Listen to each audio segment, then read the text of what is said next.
Welcome, everyone. Good morning.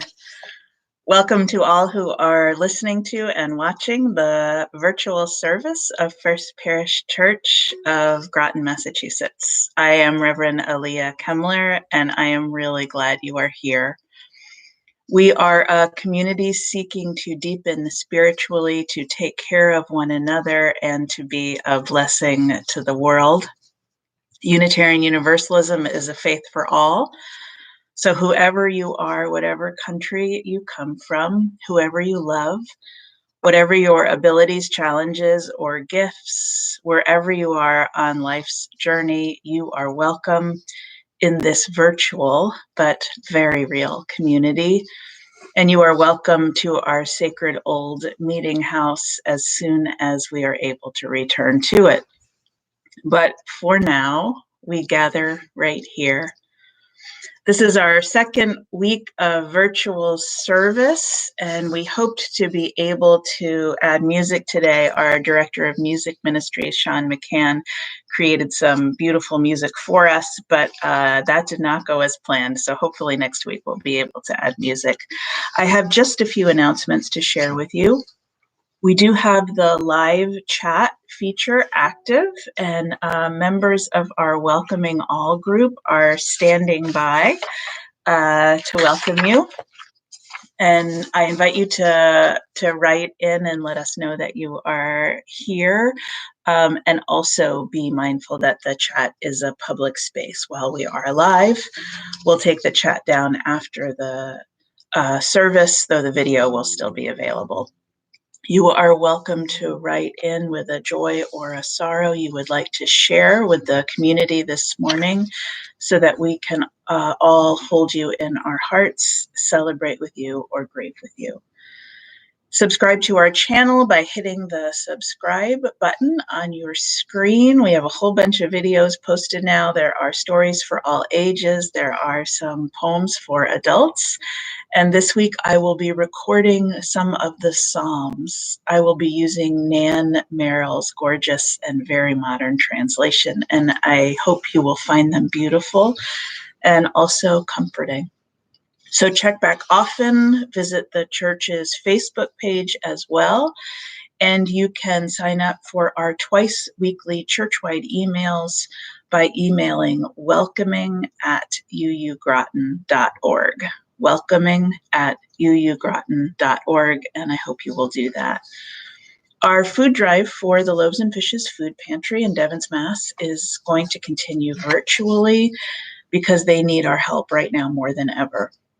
Please make a donation to the food drive on the church website, www.uugroton.org.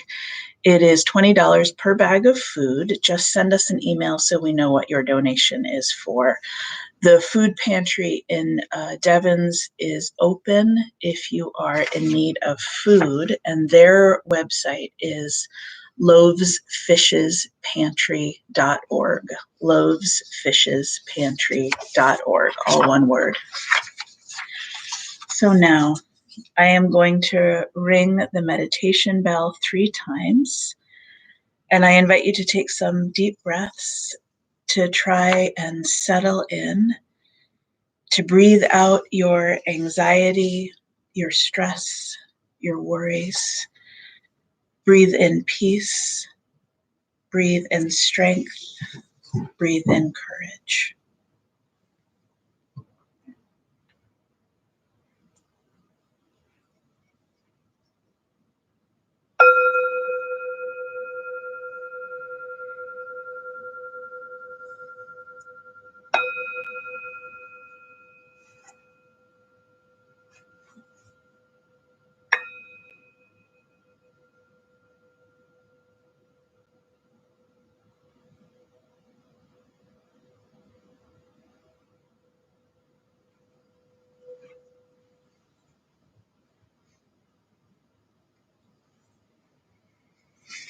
The words for chalice lighting are by a Franciscan brother, Richard Hendrick. He wrote this poem called Lockdown last week from somewhere in Ireland. You may have seen it going around the internet. This is a slightly adapted version.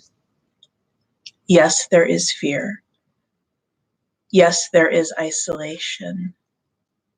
Yes, there is sickness. Yes, there is even death.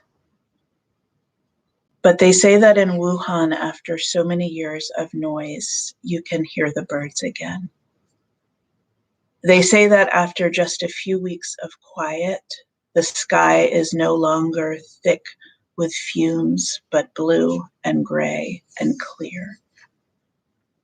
They say that in the streets of Assisi, people are singing to each other across the empty squares, keeping their windows open so that those who are alone may hear the sounds of family around them. They say that a hotel in the west of Ireland is offering free meals and delivery to the housebound. Today, a young woman I know is busy spreading flyers with her number through the neighborhood so that the elders may have someone to call on. All over the world, people are slowing down and reflecting. All over the world, people are looking at their neighbors in a new way.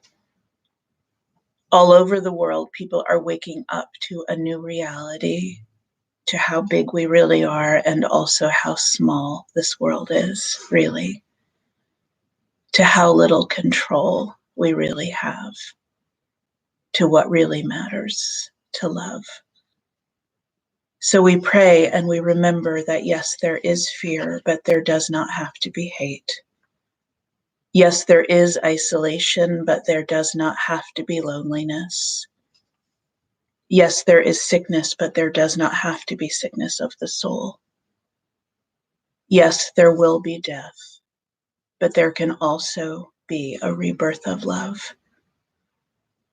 Today, breathe. Listen behind the noise of your panic. The birds are singing again. The sky is clearing. Spring is coming, and we are encompassed by love.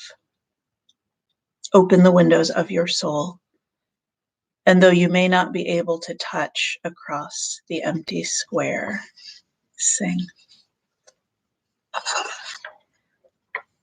So we light our chalice, the symbol of our Unitarian Universalist faith for love, which encompasses us all, no matter where we are.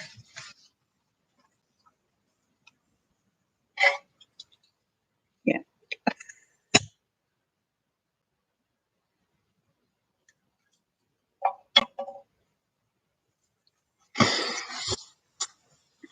I hope you noticed that was Alan's arm holding the chalice for us this morning. So now let's sing, as Brother Hendrik asks us to, by singing Spirit of Life by Carolyn McDade. As is our tradition, we sing it first in Spanish, translated by Lilia Cuervo and Irvin Barrios, and then we'll sing it in English. There is a link to the words in the description box and in the chat, I hope, but I will hold the words up here if that is easier. If I can find them. Hold on just a moment. Oh, they're right here.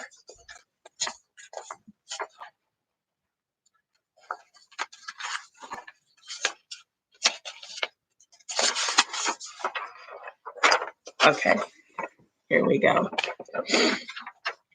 Fuente de amor, ven hacia mí, y al corazón cántale tu compasión, sopla el valor, sube en amor, hasta moldear la justicia de la vida. Arriágame, libérame, fuente de amor, ven a mí, ven a mí. Spirit of life, come unto me. Sing in my heart all the stirrings of compassion. Blow in the wind, rise in the sea, move in the hand, giving life the shape of justice. Roots hold me close, wings set me free. Spirit of life, come to me, come to me. So now I have a story for the children. This is one of my favorite kinds of stories because it is based on a true story about a place called the High Line in New York City, which is a wonderful place to take a walk. The High Line used to be an old and abandoned railroad tracks, but a whole bunch of people got together and decided to turn it into one long garden. And now it is really beautiful. So this story is called The Curious Garden by Peter Brown.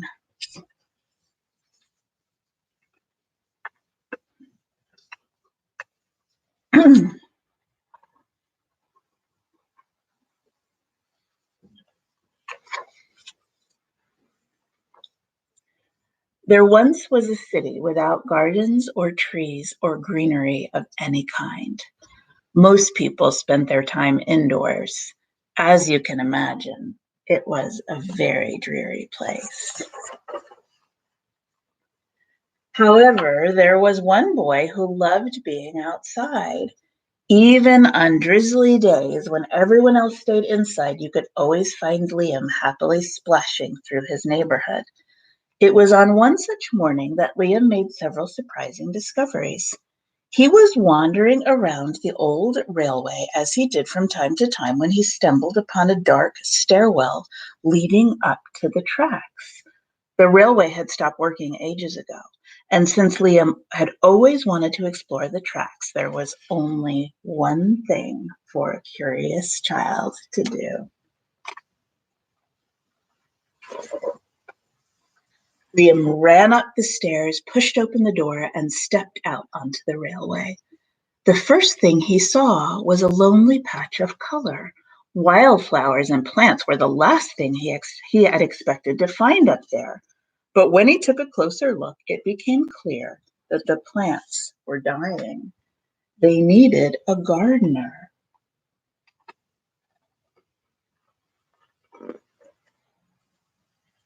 Liam may not have been a gardener, but he knew that he could help. So he returned to the railway the very next day and got to work.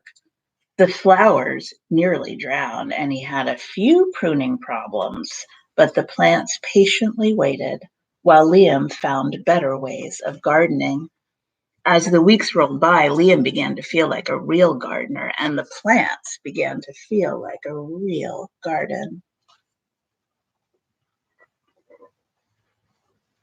Now, most gardens stay in one place, but this was no ordinary garden. With miles of open railway ahead of it, the garden was growing restless. It wanted to explore. The tough little weeds and mosses were the first to move. They popped up farther and farther down the tracks and were closely followed by the more delicate plants. Over the next few months, Liam and the curious garden explored every corner of the railway. Can you see what's happening? That garden is growing.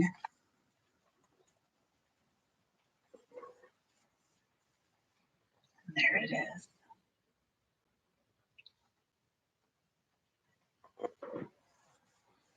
And there it's growing some more.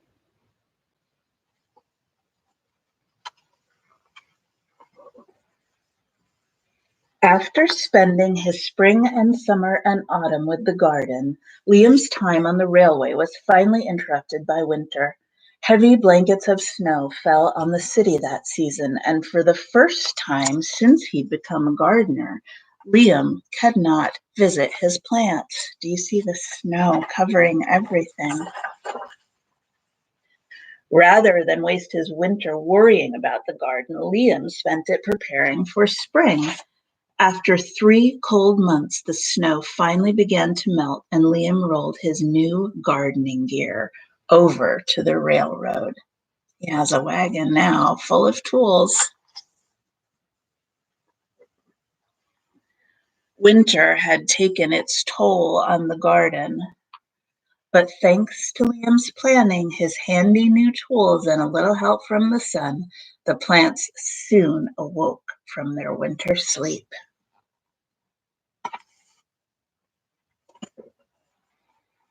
The garden had always wanted to explore the rest of the city, and that spring it was finally ready to make its move. Once again, the tough little weeds and mosses set out first. They popped up farther and farther from the railway and were closely followed by the more delicate plants. The garden was especially curious about old, forgotten things.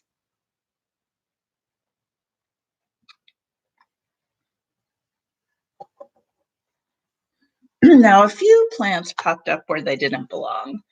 Others mysteriously popped up all at once.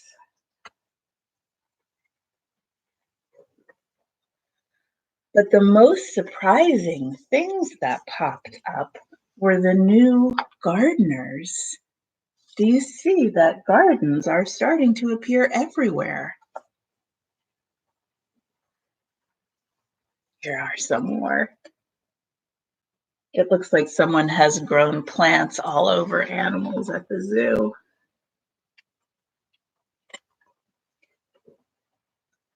Many years later, the entire city had blossomed. But of all the new gardens, Liam's favorite was where it all began.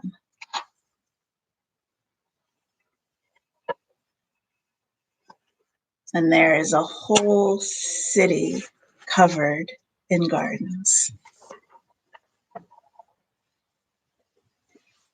The end. Now let's take a moment to pray or meditate or sit together in quiet. I'll ring the meditation bell first.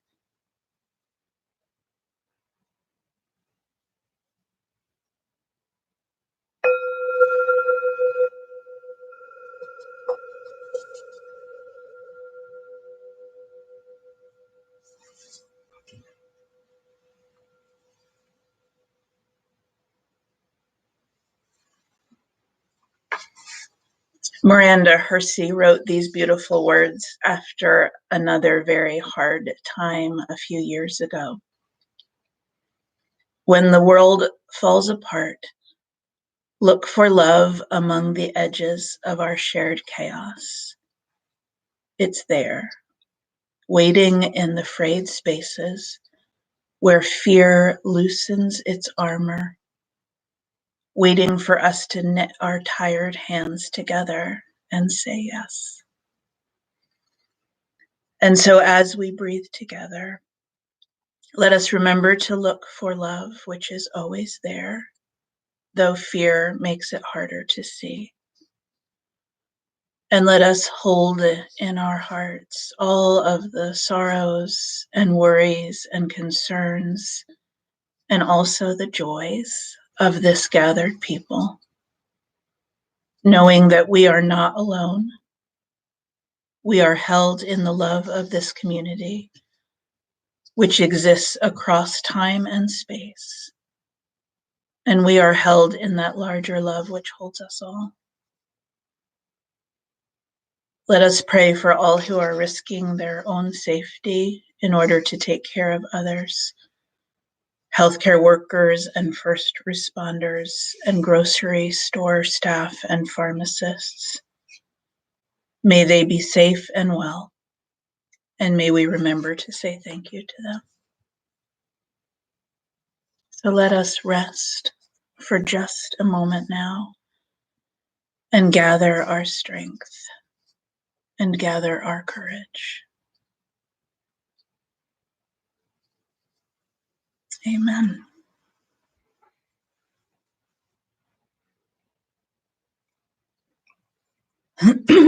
So I want to talk to the grown-ups for a moment now. Here in New England, mud season has begun. That fifth brief season in our part of the world where the earth begins its winter thaw and everything turns to mud. I have a story about mud for you today. It is from a man named William H. McRaven, a retired Navy admiral, and he told the story in a column in the Washington Post this week. He writes, "For a would-be Navy SEAL, Hell Week is the worst week of the toughest military training in the world. It is 6 days of no sleep, constant physical and mental harassment, and one special day at the mud flats. The mud flats are an area between San Diego and Tijuana, Mexico, where the water comes together and creates a swampy patch of terrain, a muddy bog that tests your determination to be a SEAL.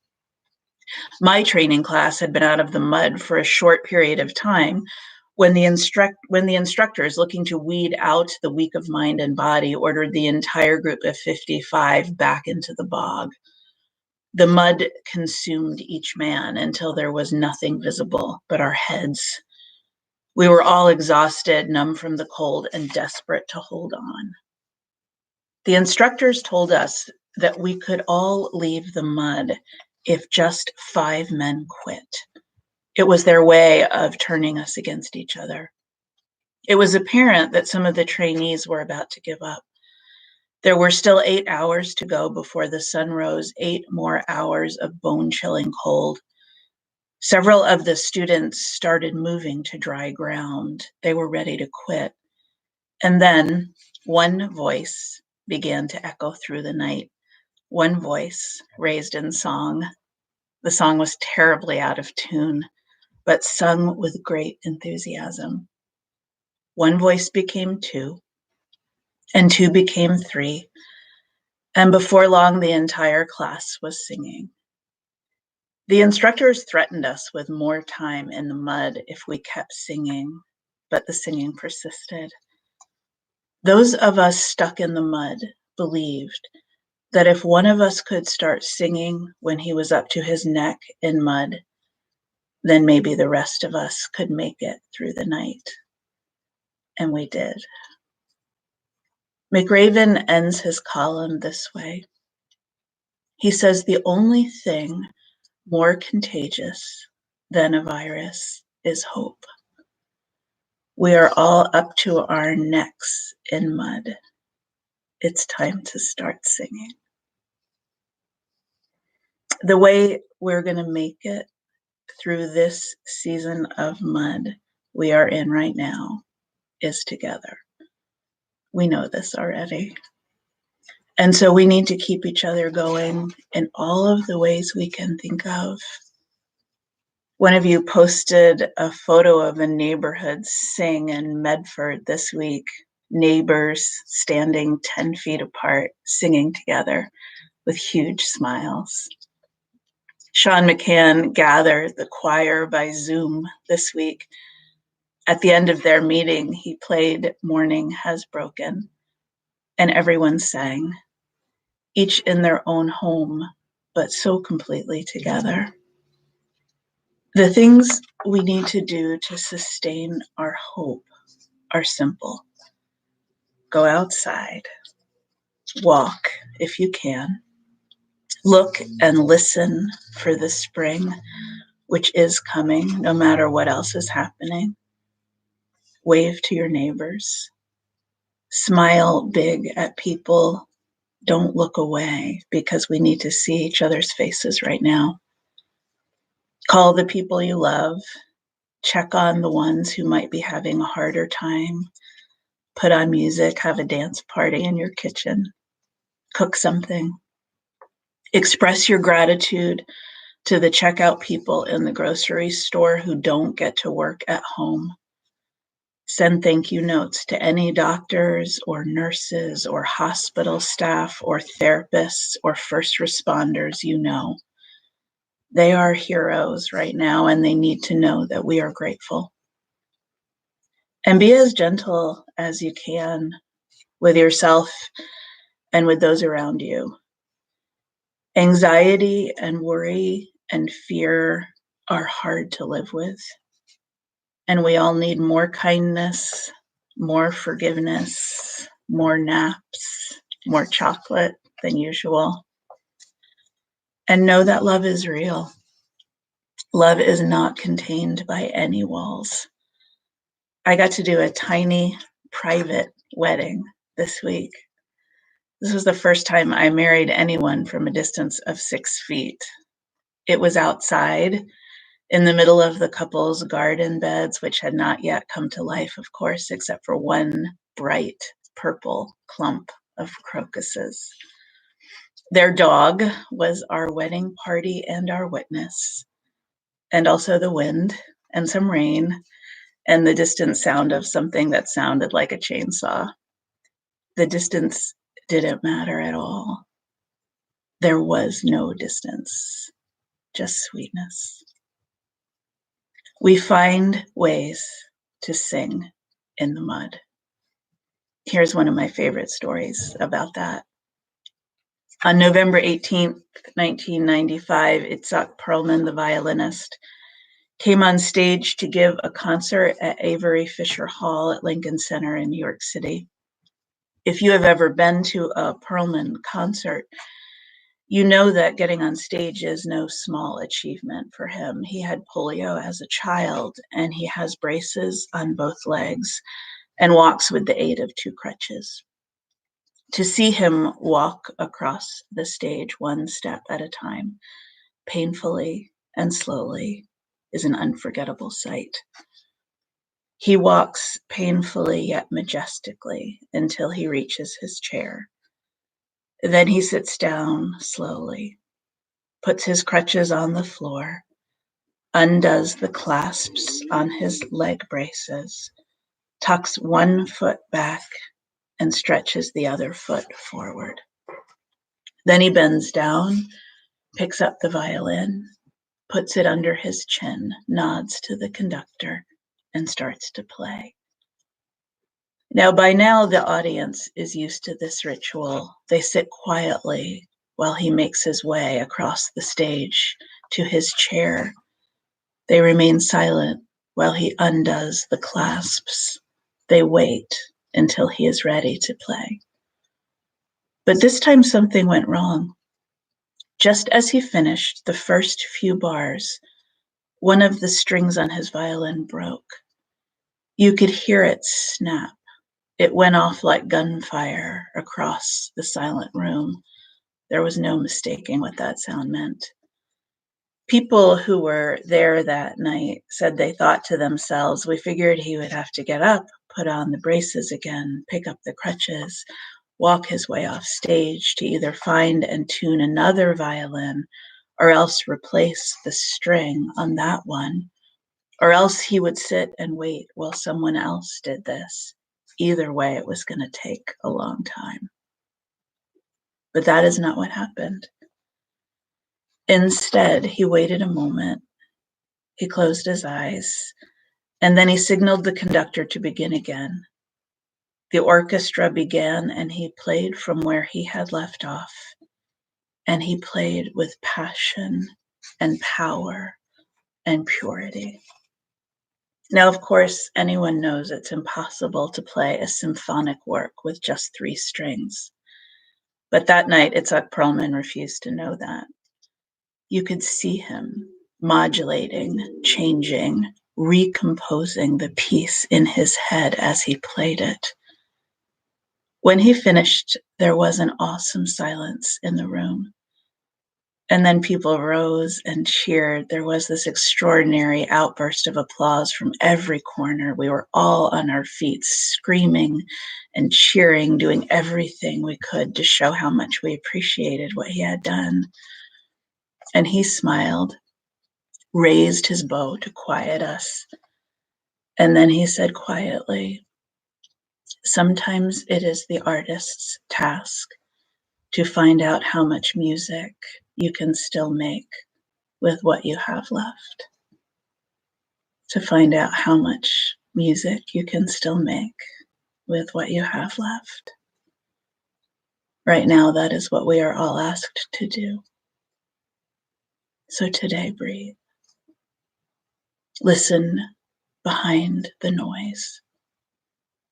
The birds are singing again. The sky is clearing. Spring is coming, and we are encompassed by love. Open the windows of your soul. And though you may not be able to touch across the empty square, sing. So go in peace, friends. You be a blessing to this world. We'll see you next week.